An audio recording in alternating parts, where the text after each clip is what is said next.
Crecí tal vez un poco solo.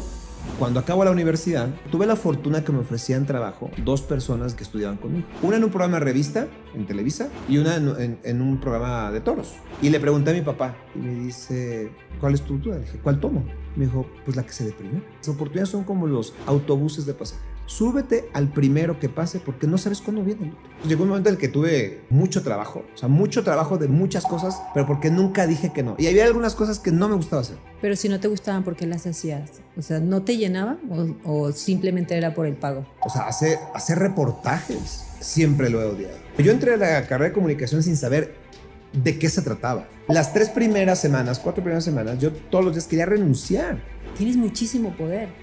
¿Cómo manejas tú eso? ¿Por qué el conductor de televisión no es empático y se pone en los zapatos de esa señora de Mérida que no le gustan las groserías en su casa? ¿Te estresas mucho en el trabajo? Tenía que hablar yo de un fenómeno meteorológico, de un desastre que había pasado en provincia, y me quedé callado como 20 segundos.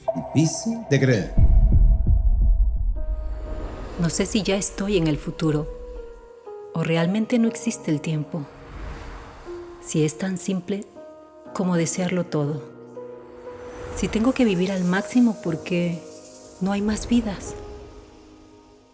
Persiguiendo sueños, cosas, gente e ir a nuevos lugares.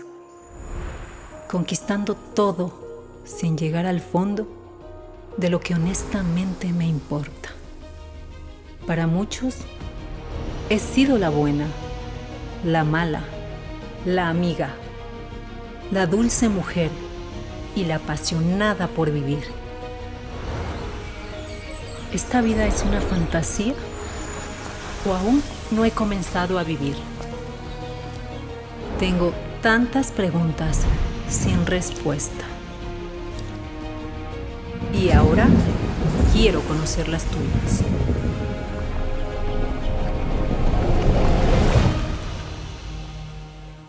Sergio, muchísimas gracias por estar aquí, por aceptar mi invitación.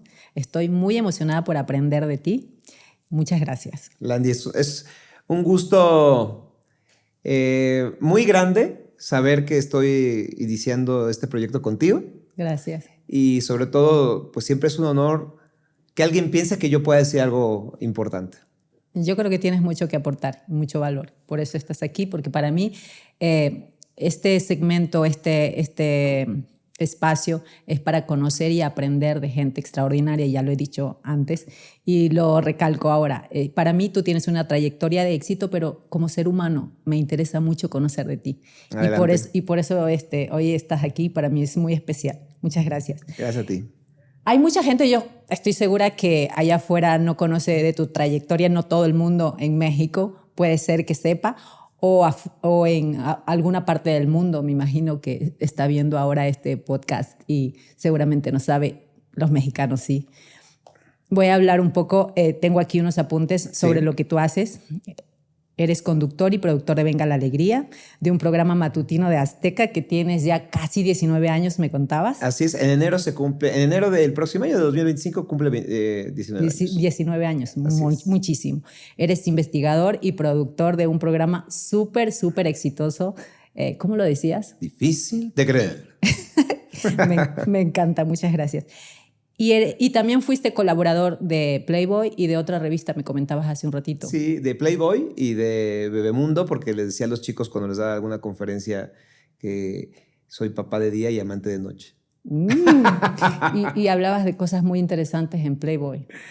Sí, siempre relacionado con mi curiosidad y mi gusto por los temas insólitos o difíciles de creer. Y entonces sí nos acercamos un poco más a la sexualidad de distintos puntos de vista. Costumbres, artefactos, historias en general de la sexualidad, pero con un toque insólito, insisto, difícil de creer, ¿no? Y en el caso de Bebemundo, pues algo totalmente distinto, donde era una columna que se llamaba Cartas de Papá, y que inició exactamente cuando yo empecé más bien me enteré que mi esposa estaba embarazada de nuestro primogénito, de Franco, y empecé a escribirle cartas a él desde el vientre. Sí, tienes un podcast que habla de exactamente, de la paternidad. Aquí me encanta eso. ¿Recibiste un premio como locutor? ¿Te gusta? Tenemos la fortuna de haber logrado 2 veces la Medalla Nacional de Locución a través de trabajos que hice en Televisión Azteca. Pero no te dedicas a la locución ahora, solo a producir y a conducir. Sí, mi locución la hago en algunas notas que yo grabo o que me pide el programa. Y también en algunos años de mi vida hice radio en Tabasco y como 5 años aquí en la Ciudad de México. Bueno, antes de que me cuentes cómo descubriste estas ganas de hacer esta carrera, me acuerdo que estuve viendo una entrevista tuya en la que decías que cuando eras niño tenías un amigo imaginario, sí. Ricardo.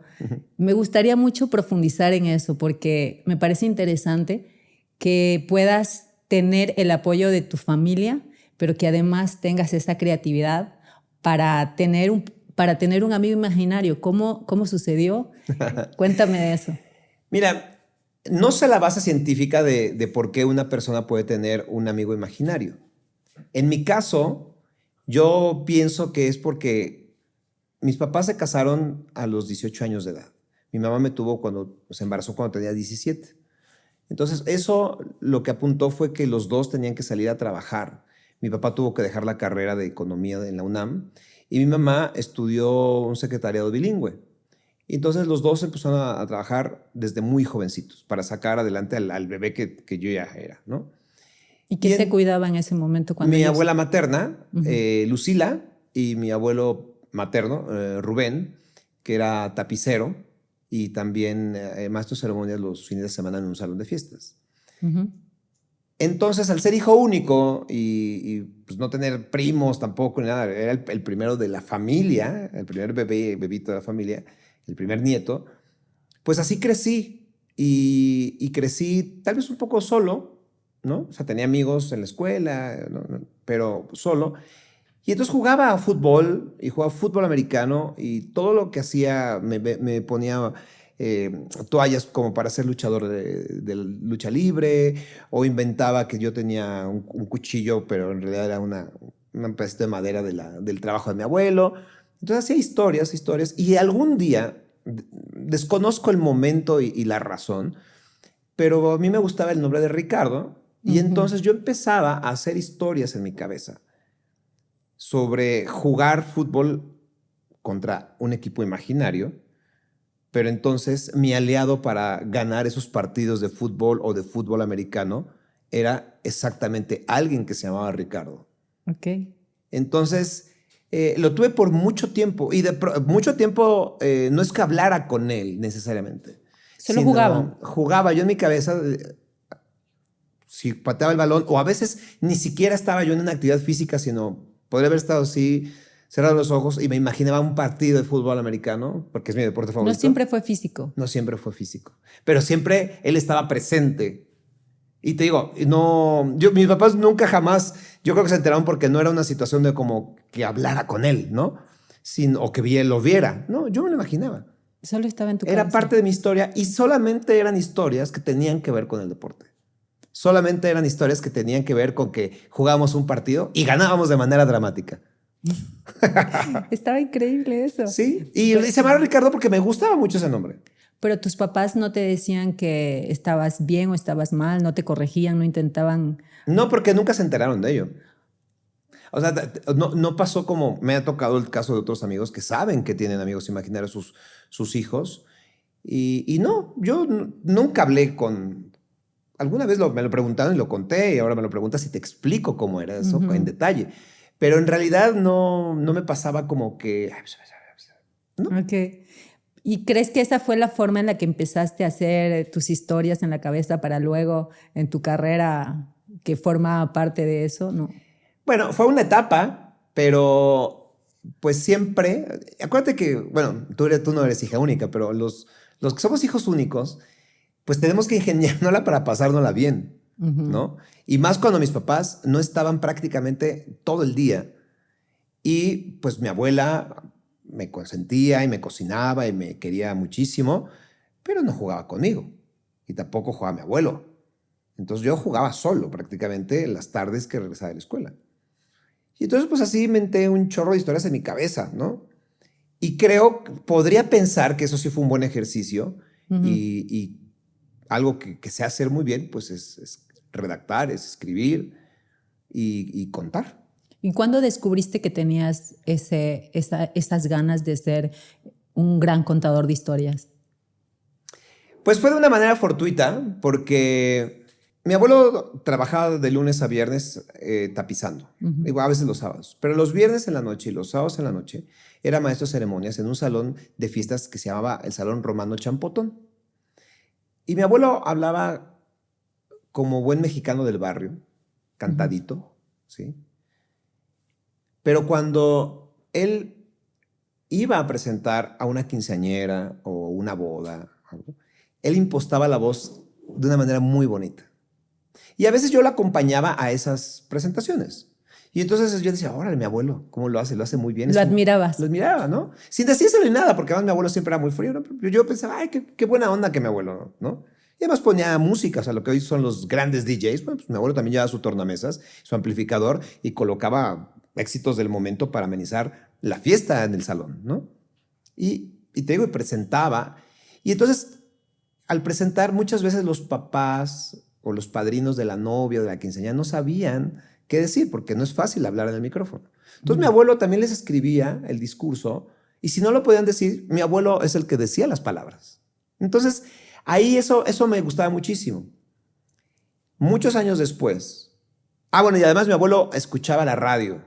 Y yo de niño, yo pensaba que las personas o las vocecitas que se oían en un radio, era alguien que se hacía chiquito, que tomaba una chiquitolina como el Chapulín Colorado, y que se metía al radio. Y eso lo pensaba yo de niño. Dije, ¿qué pasa? ¿Cómo era?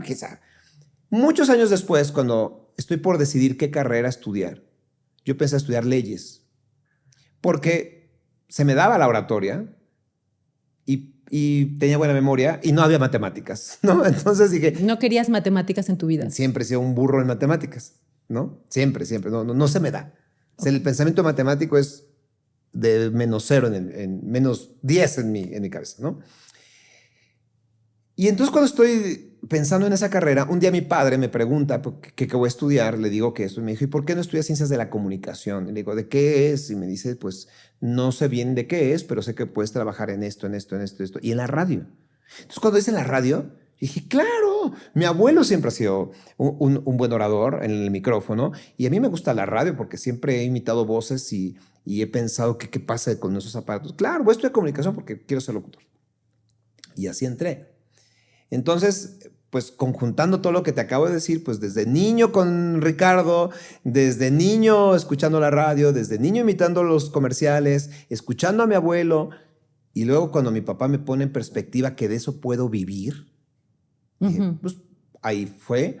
Y ya tuve una buena formación de redacción en la universidad, y así empecé a escribir. Pero ¿cómo sentiste que tenías confianza en tu voz? Porque en principio eras locutor, ¿verdad? Sí.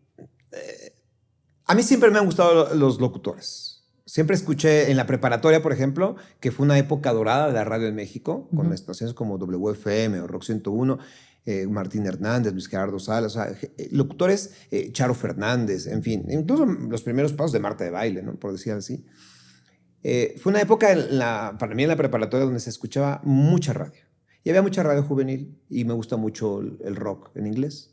Y entonces me acercaba a esos programas. Y luego, comparándolo con los grandes locutores y presentadores de los años más atrás en la tele y en la radio, yo entendí que tenía que tener un estilo. Y tenía que encontrar una forma de contar las cosas. Y entonces, pues mientras yo estaba en la universidad, tenía clase de oratoria o clase de expresión oral y escrita, en fin, cualquier tipo de materias. ¿Eras bueno en la escuela? Muy bueno. Siempre traté de encontrar, era seguro en mí, pero bajo lo que tú me preguntas, sí tenía seguridad, pero sobre todo me importaba encontrar un estilo. ¿Y cómo lo encontraste? Pues después de mucho buscarlo, de horas y horas de repetir frases, muchas veces empiezas copiando, es la verdad. ¿Pero eso fue en principio que encontraste tu estilo o cuándo pasó? Yo creo que lo encontré hasta que entré a Televisión Azteca. Yo entré en el año 2000 y empecé a hacer reportajes en Azteca como en el año 2003, más o menos. Ujú. Y cuando empecé a encontrar este nicho de temas insólitos, es cuando más me ocupé en ver cómo se los contaba a la gente.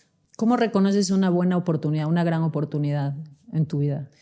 No, es que no hay que esperar cuál es la gran oportunidad, es que hay que ir por las oportunidades y tomarlas como vienen. Y ya después veremos si es una gran oportunidad o no.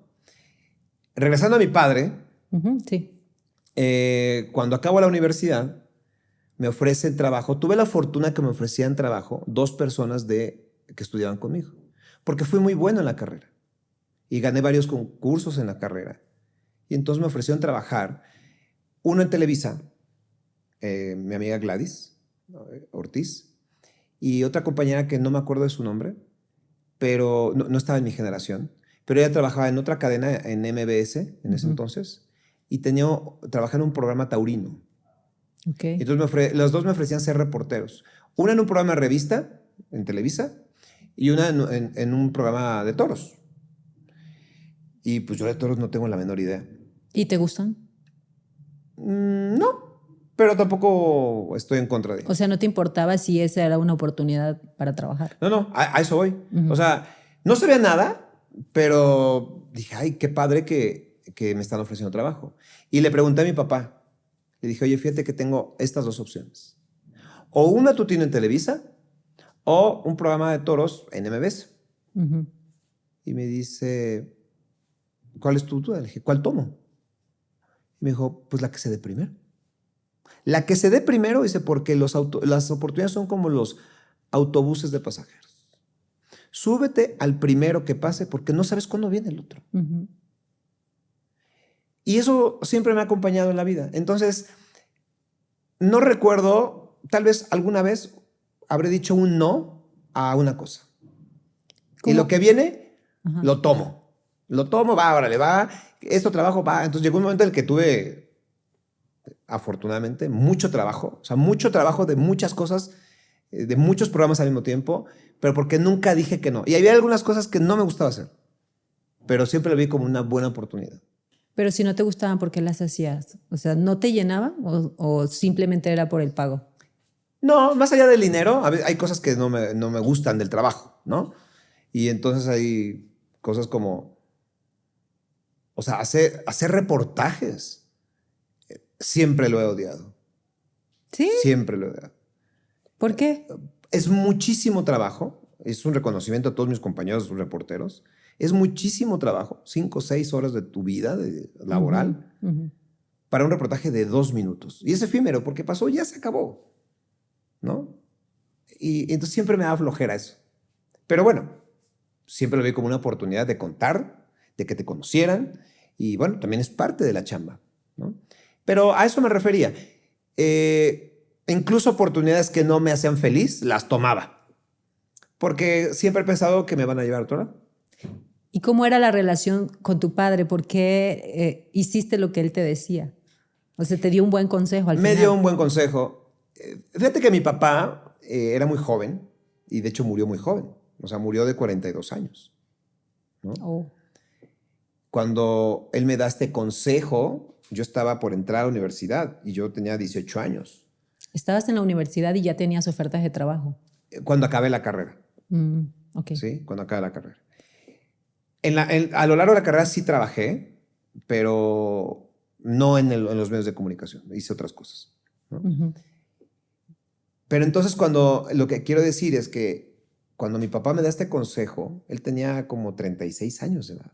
Yo tenía 18. Súper joven. O sea, era muy joven. Lo pongo en esa perspectiva. Y yo siempre he sido muy tímido y muy ermitaño. Y mi papá también era igual. Nos encontrábamos en el rock, en la música, ¿sí? Pero no era que fluyera una charla siempre. Años después, cuando mi papá muere, es de las cosas que más me arrepiento, ¿no? Pero bueno, me arrepiento de no haber hablado más con mi papá, pero también yo no tenía la madurez para hacerlo, ¿no? Pero antes también los papás como que no se acercaban tanto como ahora nosotros a los hijos. Sí. Como que ellos mantenían esa postura de soy el papá, el proveedor, pero no era, como que era la mamá la que más te daba cariño y se acercaba y platicaba contigo. Me da la impresión de que así era antes los papás. Pues sí, mis papás crecieron con una formación así, de papás. Bueno, el caso de mi papá perdió a su papá a su padre, a mi abuelo paterno muy, muy jovencito también. Pero entonces tanto él como mi mamá, porque Rubén, o sea, mi abuelo, el que era el maestro de ceremonias también, tampoco hablaba mucho. Entonces, pues tú creces, entiendo que mis papás crecieron formados así y tampoco era que hablaran demasiado conmigo. Pero yo tampoco, porque digo, siempre he tenido esa personalidad. Sin embargo, guardo como un tesoro muchos consejos que tanto mi mamá como mi papá me han dado en la vida. Y no necesariamente tuve que tener tantas charlas o tanto tiempo para valorar lo que me dijeron y que me ha servido hasta ahora. ¿Cuál es el mejor consejo que te dio tu papá? Bueno, el mejor consejo es ese, el que te digo.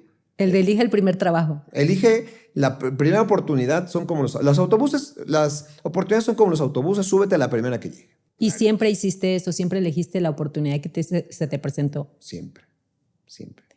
¿Y qué sientes si algún día elegiste algo, pero no era algo que te gustaba? ¿No lo consideraste como un fracaso de elegir mal? No. ¿Aprendiste algo? He aprendido siempre. O sea, he aprendido siempre y por otro lado viene el otro consejo de mamá. O sea, mamá es muy trabajadora. Y entonces siempre dice, o sea, tú ve por todas y tú trabaja y entonces se me hace como una falta de respeto a la vida decir que no a una oportunidad. Pero si encontraste una oportunidad donde aprendiste, ¿qué fue el mayor error que tuviste en tu vida, pero que te dejó un aprendizaje en tu trabajo? ¿El mayor error en mi trabajo? Sí. Pues es que hay errores todos los días, ¿no? Y uno los magnifica de acuerdo a la situación en la que está. ¿No? El otro día me preguntaban, oye, ¿nunca has trastabillado al aire? Sí, trastabillado. Y una vez sí me pasó muchísimo, una muy fuerte, donde tenía que hablar yo de un fenómeno meteorológico, de un desastre que había pasado en provincia, y me quedé callado como 20 segundos.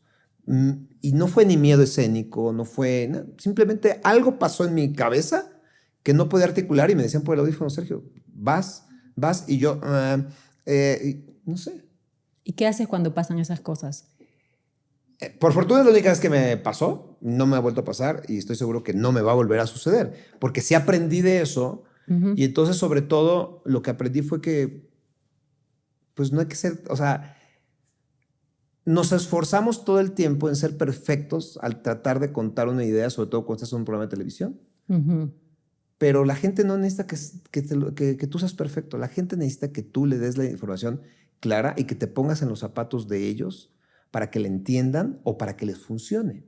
No importa si es hablar sobre un fenómeno meteorológico como el que te digo, o entrevistar a alguien sobre algo médico, o contarle una historia de fantasmas. Para mí es exactamente eso. Te tienen que entender, o tienes que conmover, o tienes que entretener, ¿sí? Y yo creo, sin saberlo o sin asegurarlo, creo que ese error me ayudó a saber que no tengo que decir el discurso perfecto, pero sí tengo que hacerlo para que la gente lo entienda, ¿no? ¿Cómo encontraste tu estilo? De lo que te decía, sí. Repetía muchas veces muchos textos, yo solito, o sea, como tarea en casa, ¿sí? Leía textos y de pronto decía, ay, ¿cómo lo diría? A ver, así. Claro, depende también lo que estés leyendo, lo que vas a decir, ¿no? Pero hablando, por ejemplo, de difícil de creer, que mucha gente me dice, a ver, di difícil de creer o grábame un video diciendo esta frase o me imitan, ¿no? Aparte de estarlo leyendo una otra vez, me acuerdo perfecto que un día estaba en la oficina, estaba escribiendo y yo estaba, difícil de creer, difícil de creer, difícil de creer. Difícil de creer. Y así, y me aventaba frases así. Tengo un muy buen amigo que se llama Mauricio Mancera, que en ese tiempo trabajaba conmigo y tenía poco de conocerme. Y él decía, estaba loco. Porque así, yo estaba loco. Difícil de creer, así. Entonces, sí, de pronto me da mucha risa porque reviso los capítulos de Difícil de creer que tengo como 50 o 60 en DVD, los de los primeros. ¿No eran iguales? Y la frase no era igual al inicio. La frase obtuvo este distintivo como hasta el 5º capítulo. Y así lo encontré. Y entonces, curiosamente, hoy muchas cosas, cuando yo grabo, suenan parecidas. Para mí no son iguales, pero suenan parecidos. Entonces, por eso cuando de pronto me imitan de esa forma, ¿no? Sí. Y esto va a pasar, ¿no? Y yo digo, sí, tengo ese tono, pero tengo otros tonos, ¿no? Pero fue así. Me estabas diciendo que eres tímido, pero ¿cómo puedes elegir una profesión donde estás expuesto todo el tiempo al público y eres tímido a la vez? Pues primero siempre he dicho que mi elección de carrera fue un tanto irresponsable. Ajá. Porque no investigué nada de la carrera más lo que me dijo mi padre, de qué podría trabajar. Pero yo entré a la carrera de comunicación sin saber de qué se trataba. O sea, no sabía ni qué materias iban a existir. Pero eso no te importaba porque lo que querías era trabajar en la locución, en la tele. Exacto, yo hablar. No. Pero eras tímido. Pero no me di Ajá. que en algún momento tenía que enfrentarme a platicar. A exponer tu vida. Exacto. No, a exponer en general. Completamente. ¿No? Entonces, los primeros años tenía la materia de oratoria y me fue muy bien, porque además de que tenías que leer textos que te daba el profesor, también tenías que inventar tus discursos y presentarlos, o a veces te decía un concepto y tenías que improvisar, ¿no? Entonces, me fue bien. Pero cuando acabé la carrera y llegué a mi primer trabajo, que fue como edecán, en el programa de revista que me invitaron en Televisa. Ese fue el trabajo que aceptaste cuando te dijo tu papá, acepta la... Exacto. Ya no fui por el taurino, fui por la revista. Se llamaba Un Nuevo Día, lo conducía César Costa y Rebeca de Alba. Y llego y entonces el puesto era de decán. ¿Qué tenías que hacer ahí? Pues tenía que recibir a los invitados y tenía que ofrecer café, pero sobre todo, y eso es lo que más me estresaba, era que yo tenía que recibir a un invitado que pueda ser una cantante, un cantante importante, un actor, una actriz importante, ¿sí? O un político, o un escritor, o X. Y entonces yo lo entrevistaba fuera del aire, o sea, me entrevistaba con él 5 minutos, y luego iba con el conductor y le decía, es que él viene a hablar de esto, esto, esto, esto y esto. Y entonces ya el conductor se acercaba, lo saludaba de una manera mucho más entrañable porque le decía, claro, vienes a presentar este libro, ya lo he leído un poco, o ya sé que se trata de esto. O sea, yo ya se lo había... Les dabas el resumen. Ya le daba el Pero resumen. nunca estabas a cámara. No, hombre, pues iba empezando. Okay. Pero entonces, las 4 primeras semanas, yo todos los días quería renunciar, porque yo no, o sea, me daba una vergüenza tener que platicar con la gente. Y además, estoy hablando de México 1994. Y entonces, en ese entonces era Alejandra Guzmán, Caifanes, Gloria Trevi, me tocó Selena, llegó un día Kevin Costner, Hilary Swank, Iron Maiden, todos los timbiriches que pueden existir, ¿no? Pero me tocó Carlos Monsiváis, me tocó José Luis Cuevas, me tocó José Agustín, en fin, ¿no? Entonces, yo decía, ¿y de qué voy a hablar con Carlos Monsiváis, no? ¿O qué voy a hablar con José Luis Cuevas? Pero bueno, pues, hablaba con ellos y así, ¿no? Y además tenía 22 años, yo estaba muy chavo. ¿Y eso te ayudó a tener seguridad? Pues sí, a fuerza, porque todos los días quería renunciar, pero también todos los días decía, no, pero no puedo renunciar a esto, o sea, es una buena oportunidad, ¿no? O sea, no me voy a bajar, no me voy a bajar. Y sí fue un taller dentro de la misma chamba para sobreponer esa timidez. Pero en la actualidad no soy tan público como otras personas. No me gusta ir como a muchos eventos, no me gusta... O sea, lo hago, pero me preparo para ir. ¿Cómo te preparas? Pues mentalmente diciendo, si puedo, lo voy a lograr, ya sé a lo que voy, sé con quién voy a hablar, si tengo que informarme de algo, me leo algo como para tener datos de con quién voy a estar. ¿Pero por qué te afecta tanto el estar? Porque vi que decías que no te gusta pasar por la alfombra roja. No, nunca paso. O sea, es como contraproducente porque estás todo el tiempo expuesto en cámaras. Pues lo que pasa es que yo no me siento cómodo, porque de entrada tienes que tener una alfombra roja y posar, ¿no? Entonces nunca me he sentido cómodo en esa parte. Simplemente no me gusta hacerlo, ¿no? Pero bueno, tengo que posar la cámara, con todo respeto a mis compañeros del medio. Y la otra, pues tampoco tengo como ningún escándalo o ninguna polémica de la cual contar. Y entonces, pues las entrevistas generalmente van por ahí en las alfombras rojas. Entonces yo digo, pues ¿para qué voy? ¿Por qué paso por la alfombra roja? En algo que además me siento como que con todas las cámaras, que no me siento cómodo y que tampoco es lo que buscan mis compañeros. Entonces yo prefiero irme por otro lado. El éxito de Difícil de Creer, ¿cómo llegó a tu vida? ¿Cómo te afectó o cómo te favoreció? Bueno, es una joya Lo difícil es. de creer y es una joya que no todo mundo llega a tener y la verdad me siento muy afortunado de haberlo logrado. Sí. En el 2006, ya haciendo Venga la Alegría, yo era jefe de contenido de Venga la Alegría y ya conducía algunos ¿Lo sigues segmentos. haciendo todavía? Todavía. Pero en ese tiempo no era productor, solamente era jefe de contenido. Y no era un conductor titular, sino conducía algunos segmentos nada más. Y dentro de esos segmentos, pues tenía una sección que se llama Venga lo Insólito. Ujú. Y entonces el productor de Difícil de Creer, que se convirtió a tiempo después en el productor de Difícil de Creer, me pidió hacer un piloto que se llamaba así, Difícil de Creer. Y lo hicimos y salió al aire en marzo de 2007, el 1 de marzo del 2007. Ese fue el primer capítulo que emitimos.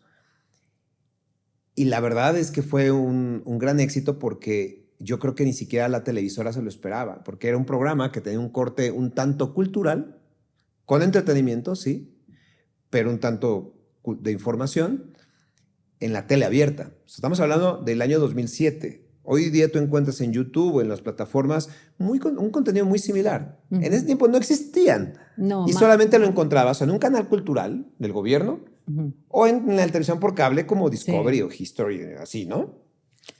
Y pues le dimos al clavo. Entonces, ¿cómo me afectó? Sí, todo fue positivo. Todo fue positivo porque es una marca que me va a acompañar toda la vida. Y la gente, y además es una marca que me da mucho respeto y mucho cariño del público. La gente te reconoce por eso. Entonces, imagínate hoy día, Landy, que, o sea, Difícil se hizo durante 15 años. Ya está en repeticiones y yo algunas cosas en plataformas lo sigo medio contando con esa forma. Ahí tengo la sección en Alegría todavía Difícil de Creer. Pero como programa unitario se mantuvo 15 años al aire. Nos filmaron 13 capítulos iniciales e hicimos más de 600, 700 capítulos. Y viajamos por muchas partes del mundo, ¿no? Eso es otra cosa positiva. Me hizo viajar por lugares que yo nunca imaginé. Pero lo más importante me pasa hoy día. Cuando se acerca la gente y me pide una foto y siempre me habla con mucho respeto sobre mi programa y que lo escuchen mis hijos, eso es el mayor reconocimiento que puedo tener. Que la gente me hable con tanto respeto y con tanto cariño y que mis hijos vean que a su papá le respetan su trabajo, me siento grande, muy grande. El poder que tienes de comunicar es súper importante. ¿Tú cómo ves eso? O sea, la gente llega, te saluda, tienes muchísimo poder. ¿Cómo manejas tú eso? Pues... O sea, hablo de tu responsabilidad. Sí. Creo que lo más importante que un comunicador debe tener es empatía, ¿sí? O sea, podemos tener el conocimiento y podemos tener el carisma para que la gente te compre, te consuma, te aplauda o te dé la bienvenida en su casa, ¿sí? Pero si tú no eres empático del público al que le estás hablando, le puedes faltar mucho al respeto. Porque no es el mismo público el que nos está viendo ahora en tu entrevista que el público que a lo mejor ve Venga la Alegría. Sí. A lo mejor aquí nos están viendo en una computadora o en un celular. Pero mucha gente que ve la televisión me está abriendo la puerta de su casa. O momentos de su vida. Sí. Entonces, han habido muchas cartas o muchos comentarios cuando me los encuentro, o sea, incluso personas que nos dicen, es que cuando yo estaba muy deprimido, o cuando estábamos en pandemia, o cuando yo perdí mi trabajo, ustedes me sacaron adelante. O tú me hacías el día diciendo esto, ¿no? Es muy fuerte, ¿no? Entonces, esto que dices del poder es cierto, pero creo que la mejor forma de utilizarlo es saber a quién le estás hablando y tratar de visualizar por un momento en dónde está. Y te puedes equivocar, y porque además no puedes llegar a todo mundo, ¿no? Son miles o millones de personas. Pero sí puedes ser empático en lo que está sucediendo en lo general. Imagínate cuando fue la pandemia. Todos teníamos que ser empáticos, ¿no? De que la gente estaba sola, de que la gente estaba ganando menos dinero, o que había perdido su trabajo, o que había perdido a su familiar. ¿Y cómo eres empático?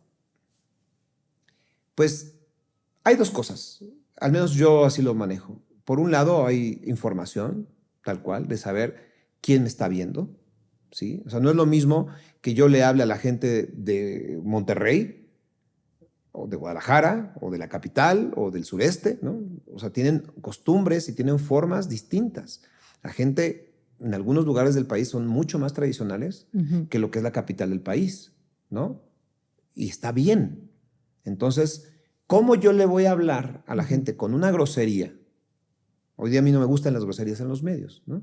Pero hoy día se dice. Pero se dice mucho. Pero se dice mucho. Es muy libre ya. Es muy libre. Yo soy de la vieja escuela, ¿no? Entonces, para mí, un güey no debería estar en la conversación de la televisión. Y he tenido discusiones con compañeros por eso, porque si es que no es grosería, es que yo crecí en una época y todavía hay gente que no permite esa palabra en su casa. Entonces, ¿por qué el conductor de televisión no es empático y se pone en los zapatos de esa señora de Mérida que no le gustan las groserías en su casa? A eso me refiero con colocarte en los zapatos de alguien. O, regresando a temas más fuertes, ¿no? O sea, ¿cómo no ser sensibles a lo que estaba pasando en pandemia si lo estábamos viendo en todos lados? Pero más allá de eso, a lo mejor la gente no perdió un familiar, pero sí perdió su trabajo. Y entonces tendríamos que dirigirnos con un mensaje más alentador y conciliador. ¿Cómo conectas con esa gente que perdió su trabajo, que está pasando por malos momentos cuando estás en televisión, todo el tiempo tratando de entretenerlos?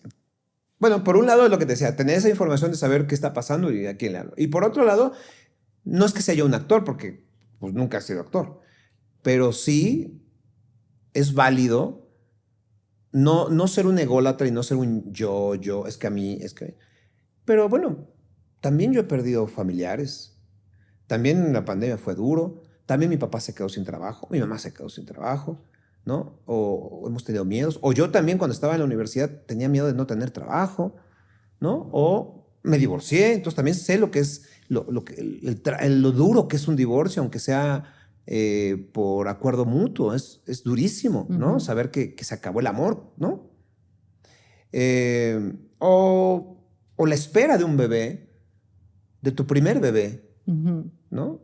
Es una emoción, pero también estás pensando, ojalá esté bien todo el tiempo y ojalá la mamá esté bien, ¿no? Y así, entonces, es válido sin llevar tu historia necesariamente y contárselas, pero sí saber que si estoy entrevistando a alguien que me está contando cómo es la semana 40 del embarazo de una mujer, usar las palabras para decirle a esa persona que todo va a estar bien, ¿no? Y no dejarlo pasar como que, ay, a la semana 40, 42 vas a salir y tú prepara tu maleta y vete. No es así.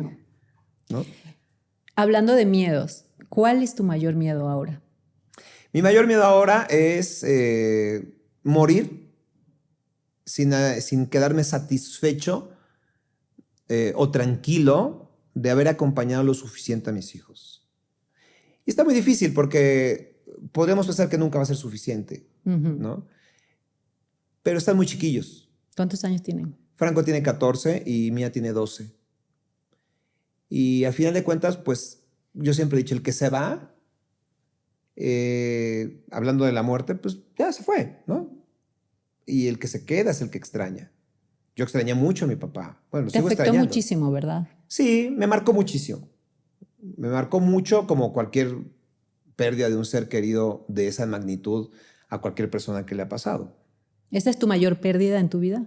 Hasta ahora sí. ¿Y cómo la superaste? Pues siempre he dicho que el dolor nunca se va, sino aprendes a vivir con él, ¿no? Me costó trabajo, me costó varios meses. Yo llegaba de trabajar y lloraba y lloraba y lloraba y lloraba. Y te venían de pronto estas situaciones de reproches, la verdad no tan fuertes, pero como te lo decía hace un momento, me hubiera gustado hablar más con mi papá, o cuando llegaba de la universidad y lo pelaba y me subía directo a mi habitación, aunque él me estaba esperando, en esa época de joven, saliendo de la adolescencia y creyéndote el rey del mundo y dejando a la familia un poquito al lado, ¿no? ¿Eras rebelde? No, pero era sangrón, ¿no? Como cualquier joven, ¿no? Que diga así, ay, papá, ¿no? Ya estás. Lo normal que Sí. sucede con Sí, sí, cuando eres adolescente. a esa edad, ¿no? Ujú.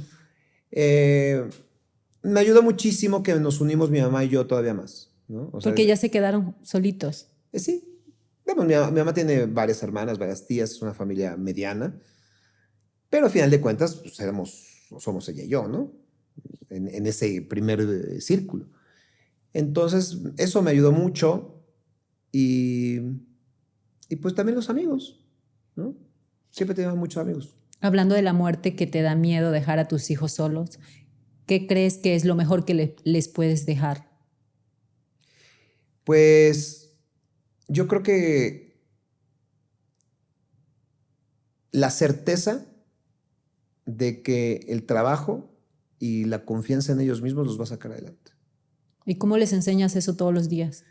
Pues creo que te ha pasado a ti, ¿no? O sea, nunca sabes si si lo estás haciendo bien, o no sabes si estás usando las palabras correctas, o si estás dando el ejemplo que tú quieres dar, ¿no? Y tal vez en ello me he equivocado, por eso no tendré una respuesta concreta a lo que tú me dices. Ujú. Pero sí trato, insisto todos los días, de hacerles saber que son muy buenos niños, que es una muy buena niña mía, que su ternura, que su inteligencia, que su empatía y todo es mucho más valiosa que otras cosas. Y también el caso de Franco, que aunque es un tipo serio y que dosifica sus muestras de amor, que también su lealtad, su sentido del humor y su inteligencia también son muy, muy valiosas. Y que eso los va a sacar adelante, tarde o temprano los va a sacar adelante. ¿Cómo es tu relación con ellos? Pues yo digo que es maravillosa, Ajá. ¿no? Tengo la fortuna de estar cerca de ellos porque mi trabajo está cerca de mi casa, entonces no recorro largas distancias como mucha gente le sucede y eso afecta la vida familiar. Hoy día tengo mi trabajo ha cambiado un poco, entonces tengo mayor tiempo por las tardes. Entonces también estoy en este momento comiendo más con ellos y cercano más a sus tareas. No siempre puedo ayudar porque, insisto, no soy bueno en matemáticas y están entrando en esta etapa de temas que yo ya no les voy a poder ayudar. Pero bueno, trato de acercarles las herramientas necesarias. Y así como digo que soy tímido con ellos, trato de ser muy juguetón. ¿Tratas de tener una relación diferente a la que tuvieron tus padres contigo? Sí, pero la verdad sería injusto Ajá. dejarlo solamente así. Sí es muy distinta, pero lo que trabajaron mis papás fue la plataforma para que yo hoy día tenga tiempo para mis hijos. O sea, ellos trabajaban todo el día y yo los veía en la mañana y en la noche. Y esa formación que me dieron en académica y de ejemplo, hoy que tengo 52 años, están esos frutos de que tengo la posibilidad, por el trabajo que tuve, por todas las cosas que puedan ser, de estar cerca de mis chavos. ¿Cuáles son tus hábitos para mantenerte en equilibrio y para compartir con tu familia el día a día? ¿Tienes algún ritual o algo? No, siempre he hecho mucho ejercicio y lo tomo como terapia. Ok. Desde niño jugué fútbol americano muchos años, el gimnasio o el fútbol, así. En los últimos años me gusta jugar tenis, me ejercito, si no diario, la mayoría de los días de la semana. Entonces, eso me ayuda mucho, mucho, porque sí todo el tiempo estoy pensando en los números, o sea, o del dinero, o de la vida, o del rating del programa. ¿Eso te saca de todo eso? Y sí, entonces El ejercicio. estar en el ejercicio, eso me calma mucho y creo que logro un buen equilibrio. Eso a nivel como lo que yo hago. Ujú. Pero también tengo una esposa que me ayuda en el equilibrio total. ¿Por qué? Pues porque cuando se embaraza de Franco, Ujú. de nuestro primer hijo, ella, como siempre se lo he dicho, le agradezco que puso en pausa todos sus sueños, porque ella también trabajaba en la televisión, en Televisión Azteca, y hicimos el acuerdo de que ella iba a dejar de trabajar. Ella no trabaja. Ella no trabaja desde hace 15 años. ¿Y te sientes conforme con eso? Me siento conforme, más bien, me siento contento y tranquilo porque ella ha estado con los chicos, ¿no? Ella no tenía interés por salir a hacer algo. Sí, estoy seguro que sí. Sí. Sí, porque además es muy talentosa. ¿Qué hacía? Ella era coordinadora de producción de varios programas de ¿La Televisión conociste en Azteca? La conocí en Azteca. Ah, por eso Y- tiene la misma cantidad de años que tienes en Venga la Alegría. Más o Es menos. la sí, relación. más o menos. Pero bueno, tengo más tiempo de conocerla a ella. Ah, ok. O sea, la conozco ya casi del 2000, o sea, casi 24 años, sí. Pero estar juntos, menos, ¿no? Pero Nunca te ha dicho que extraña lo que hacía. nunca me lo ha dicho, pero yo sé que lo extraña. ¿Cómo lo sabes? Porque la veo. Es apasionada de la televisión, ¿no? Te dirige, te ayuda. A veces sí, pero a veces sí porque yo no platico mucho del trabajo en la casa. Ah, ¿por qué? No me gusta llevarlo a la casa. ¿No? No. Y generalmente ¿Qué cuando... crees que causa en casa el hablar de tu trabajo? ¿O por a qué no mí lo me llevas? causa... Ah, ok. A mí me causa ansiedad. ¿Te estresas mucho en el trabajo? Sí, y entonces cuando ya... A menos que sean temas grandes o temas importantes, sí los llevo a consulta o como un desahogo. ¿Te importa lo que ella te diga? Sí, pero me gusta saber su opinión porque además conoce del tema o puede conocer del tema, porque además sé que me lo va a decir con un equilibrio. Ujú. También sé que me lo va a decir con mucho amor. Pero a mí no me gusta llevar los problemas a casa. Entonces, cuando yo me bajo del auto, la mayoría de las veces me pregunta, ¿cómo te fue? Bien. Pero eso ¿Cómo es lo que estás? hacemos No. todos O sea, los días. Contesto en monosílabos porque no quiero Porque hablar. no quieres. No Y quiero ella lo hablar. deja así, respeta que no hables de eso. Sí. ¿No le importa entonces? No, sí le importa, pero también sabe cómo soy. Ya tiene como que claro en tu forma de vivir, ya tiene claro que eso está fuera y punto. Voy a poner un ejemplo que es muy Dale. simpático. Cuando estamos de pronto de vacaciones y hay un programa grabado, yo soy enemigo de ver los programas. Ok, no te gusta verte. No, no es porque no me gusta verme, es que ya estoy de vacaciones. Ok. Y entonces ya no puedo hacer nada. Ya el programa está grabado.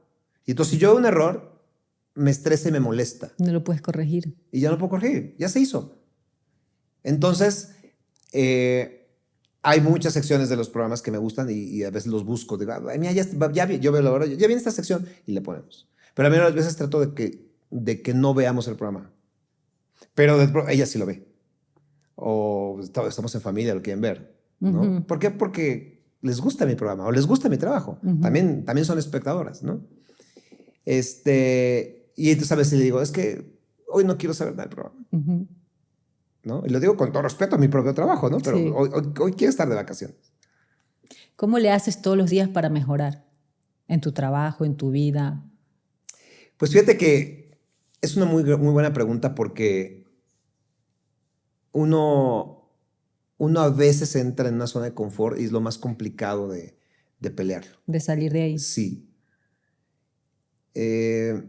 ¿Cómo sales? Trato siempre de estar bien informado. Siempre trato de estar bien informado y entonces eso me ayuda a hacerlo mejor, no solamente respecto al día anterior, sino respecto a la competencia, ¿no? Porque también competimos contra otros canales o otros programas. Y entonces trato en lo que me toca a mí hacer, estar bien informado y decirlo lo mejor posible, ¿sí? Pero... ¿Estudias, lees, qué haces para estar bien informado? Sí, no solamente es la información que me den del programa, sino es la información que yo busco. Me gusta buscar el detalle. Eres investigador. Soy investigador, pero sobre todo creo que en el detalle está la diferencia. ¿Cuando comunicas? Ajá. ¿O para ti? No. Cuando comunicas. Al comunicar. Al comunicar creo que me encanta coleccionar datos y me encanta coleccionar cifras y me encanta coleccionar información externa o alterna a lo que voy a platicar. Y creo que me ha funcionado a lo largo de los años. Entonces, eso es básicamente una herramienta de investigación. Pero de grosso modo, me gusta estar... O sea, yo pienso que si yo estoy mejor informado que nadie, lo voy a hacer mejor. Entonces, así trato de mejorar cada día. Pero también te gana la zona de confort. También todos los días, a veces, das por hecho las cosas y eso está muy mal. ¿Cómo le haces para estar tanto tiempo en televisión, o sea, tantos años, y ser exitoso y mantenerte ahí? Pues primero agradeciéndole al público que me aguante, ¿no? Esa es la verdad. Pero yo creo que hemos encontrado buenas fórmulas de entretenimiento. Y eso es lo que ha ayudado. Porque solamente hablar de mí sería como injusto. O sea, yo formo parte de un concepto, ¿no? De un programa de revista que concebimos de alguna forma y que sí se ha modificado a lo largo de los años, naturalmente. O de un programa de investigación, como era difícil de creer, que también se fue modificando con el paso de los años, pero las dos fueron grandes fórmulas. Entonces, creo que eso me ha permitido a mí tener una vigencia importante en los medios de comunicación, porque no solamente forma una fórmula exitosa, sino que dentro de esas características de esos formatos, pues encontré algo yo que le gustó a la gente y me ha mantenido ahí, ¿no? O sea, es como cuando me preguntabas sobre el éxito difícil de creer, pues es un privilegio, es un tesoro, es una bendición que yo haya encontrado eso, porque hay gente o muchos compañeros que a lo mejor pueden tener una carrera de muchos años y se les recordará por sus trabajos, pero a lo mejor no tuvo un difícil de creer. ¿Y por qué crees que a ti te pasó? O sea, ¿por qué a Sergio justo le llega ese momento donde llega algo extraordinario a su vida y eso marca para siempre su carrera? Mira, yo no soy una persona que crea en las buenas vibras, ¿no? O que crea en el mandato divino, o que no creo en eso. ¿En qué sí crees? En el trabajo. Ok. Sí, entonces, si fuera un romántico del tema, te diría, bueno, yo creo que el destino me tenía planeado esto, pero te estaría mintiendo. Sí creo que he sido un tipo que ha trabajado mucho. Y por eso lo decía hace rato respecto a mis hijos. Sí quiero que se queden con la idea de que sus cualidades, la confianza en ellos y el trabajo los va a sacar adelante, porque yo he visto que a mí me ha sacado adelante. ¿Tu parte espiritual, compartes con ellos algo de eso? ¿Y qué les compartes? Nada. Ajá. Cuéntame eso. ¿Por qué nada? Soy un tipo, siempre lo digo así, soy un tipo escéptico, muy respetuoso de todo. Si tú crees en una doctrina, en una religión, creo que tú debes de ser muy respetuoso del que no cree en esa doctrina, ¿no? Pero cada una de ellas tiene muchísimas cosas positivas, ¿sí?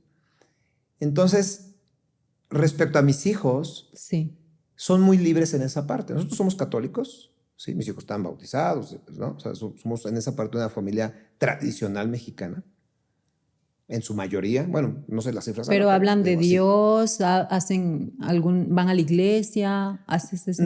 No. Pero cada uno de ellos está enterado de esas posibilidades y de lo que le puede hacer sentir bien, ¿no? Te voy a poner un ejemplo que es muy, muy simpático. Ok. Cerca de casa hay una Virgen de Guadalupe de barro en una de las calles. Y entonces, sin que y mira que yo hago el programa de las Bañetes desde hace 12 años y tengo una Virgen en mi casa y todo, ¿no? Y la figura de la Virgen es muy, muy importante, ¿no? Pero, más allá de heredarla o de comunicarla, un día mi hija, sí, chiquita, de unos 3, 4, iba en el asiento trasero del auto y ella sabía que pasábamos por esa Virgen.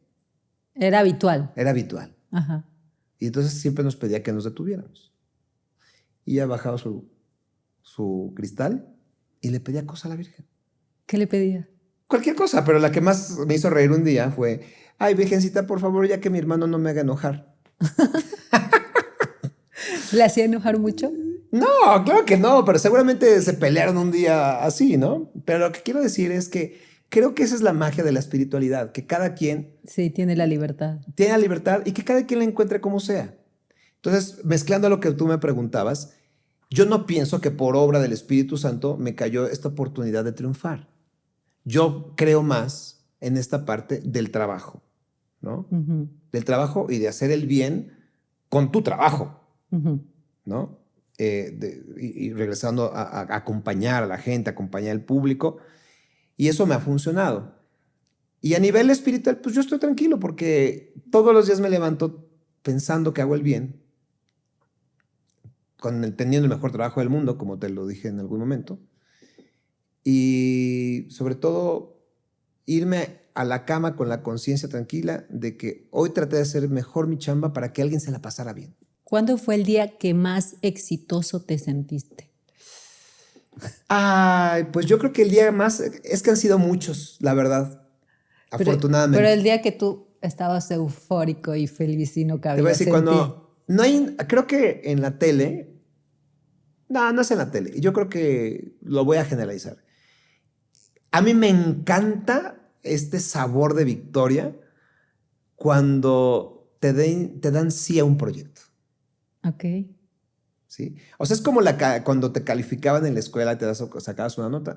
Llevándolo al trabajo, me acuerdo que cuando me dijeron que sí a mi primer programa de radio, me acuerdo que cuando me dijeron que sí a entrar a Televisa, cuando me dijeron que sí entré a Televisa. Tus primeros sí en el trabajo. Mis primeros sí, los después, porque por eso digo, esta satisfacción de sentirme realmente importante y ganador es cuando después de trabajar por algo te dan ese sí, ¿no?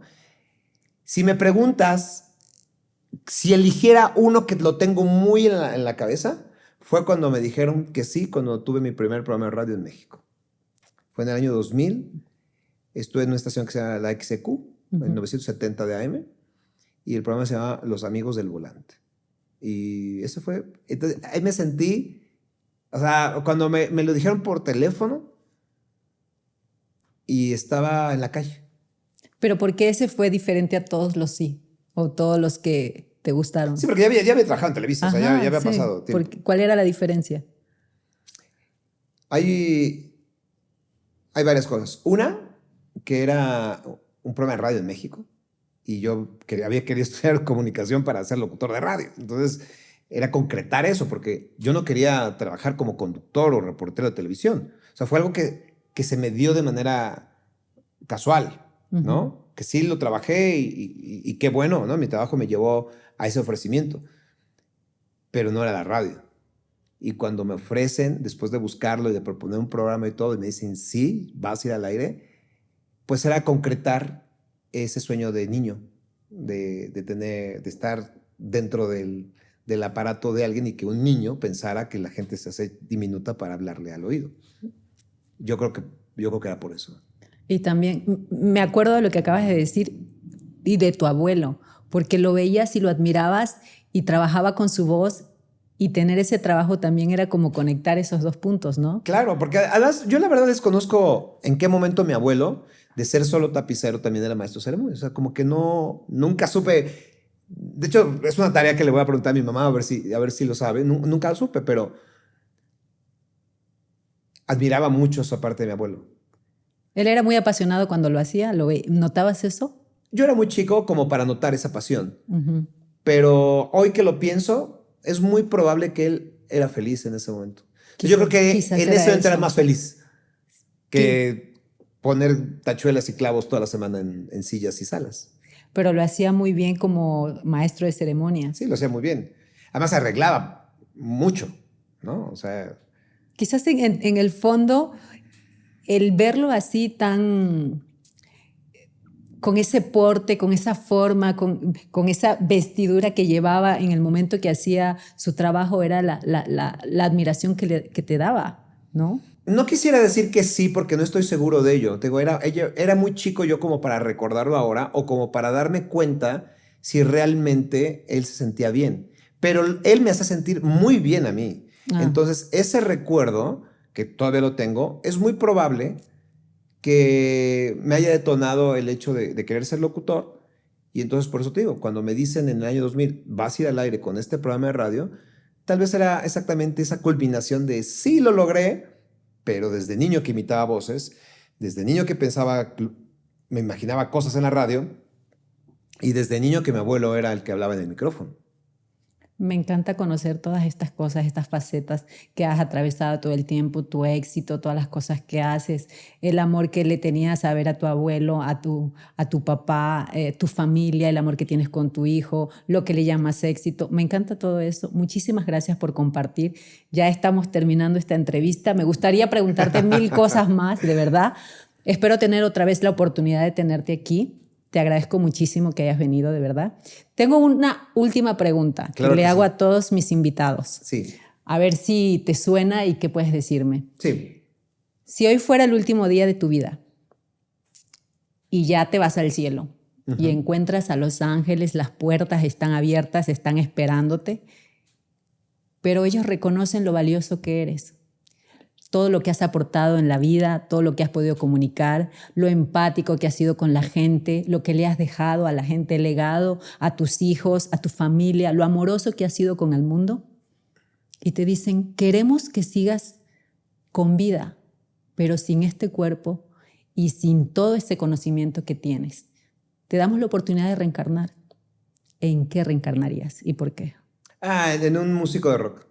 Sí, Sí. ¿por qué? Cuéntame, qué emocionante. Porque, o sea, se me hace fantástico estar en un escenario y lo más simple sería decir, y ser famoso y viajar por el mundo. No. Creo que no hay mayor adrenalina y mayor sentimiento de euforia que pararte en un estadio y que alguien cante y coree tu propio trabajo, que le llenan al artista, le llenan a ese frontman que está ahí, pero al mismo tiempo se da una sinergia donde eso que la gente está cantando y repitiendo y todo, les enriquece el alma, los hace ser felices y nunca se olvida.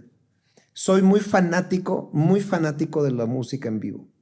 El otro día una compañía me decía, es que tu dinero te lo gastas en conciertos. Y sí, gasto mucho en eso. Y además soy muy feliz fui muy feliz el día que me encontré un artículo donde decía que aparentemente las personas que van a más conciertos de música, no importando el género, viven más. Entonces dije, pues entonces busquemos la fuente de la eterna juventud en la música. Entonces, si yo tuviera esa oportunidad de reencarnar, indudablemente sería el líder de una banda de rock. Qué padre. Sergio, el mundo está cambiando muchísimo ya. La tecnología está aquí. La mayor parte de la comunicación e información está en Internet. Y la televisión como que se está quedando de lado. ¿Cuáles son tus redes? ¿Comunicas algo en las redes? Sí. ¿En dónde te podemos encontrar? ¿Tienes un podcast? ¿Nos puedes comentar sobre eso antes de despedirnos? Sí, bueno, estoy en YouTube, me pueden encontrar como Sergio Sepúlveda o Cartas de Papá, ahí está. Estoy en Instagram como @Serge, como de search, @Serge Sepúlveda. Soy mucho más activo en Instagram, pero también en Facebook, que también me puedes encontrar como Soy Sergio Sepúlveda en Facebook. ¿Y todos te podemos seguir? Sí, No está abierto. No está bloqueado. Y donde subo más contenido como difícil de creer es en cosas insólitas o de investigaciones en Facebook.